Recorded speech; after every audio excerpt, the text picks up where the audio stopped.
बहुत पुराने समय की बात है, जब राजपूताना की धरती पर छोटे छोटे गांव बसे हुए थे। उन्हीं गांवों में से एक गांव में धर्मदास नाम का एक गरीब लेकिन अत्यंत श्रद्धालु किसान रहता था। उसके पास धन नहीं था, पर उसके हृदय में केवल एक ही नाम बसता था, श्याम बाबा।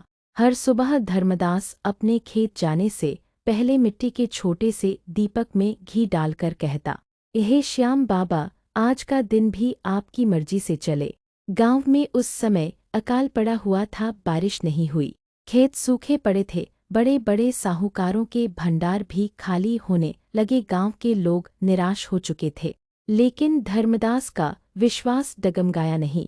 एक रात थका हारा धर्मदास खेत की मेड़ पर सो गया। आधी रात को उसने सपना देखा, एक तेज प्रकाश में नीले वस्त्र पहने, मोर मुकुट धारण किए श्याम बाबा खड़े थे। बाबा ने मधुर स्वर में कहा, धर्मदास, घबराना मत, कल सूरज उगे उससे पहले अपने खेत के पश्चिमी कोने को खोदना। सुबह होते ही धर्मदास उठ खड़ा हुआ, बिना किसी को बताए वह बताए गए स्थान पर खुदाई करने लगा। गांव वाले हंसने लगे, अकाल में भी इससे खजाने की उम्मीद है। लेकिन कुछ ही देर में उसकी कुदाल एक कठोर वस्तु से टकराई, मिट्टी हटाई तो अंदर से अनाज से भरा हुआ पुराना घड़ा निकला। इतना अनाज कि पूरे गांव का पेट भर सके।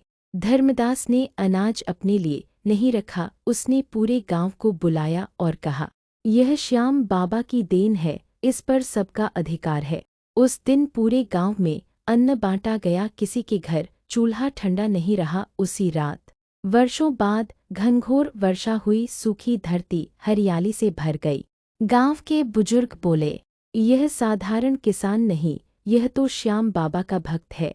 कुछ समय बाद उसी गांव में श्याम बाबा का छोटा सा मंदिर बना। कहा जाता है कि जो भी सच्चे मन से वहां जाता है, खाली हाथ नहीं लौटता।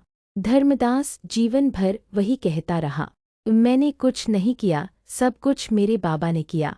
आज भी खाटू की धरती पर यही कथा सुनाई जाती है कि जो हार कर भी श्याम का नाम लेता है, बाबा उसकी हार को जीत में बदल देते हैं।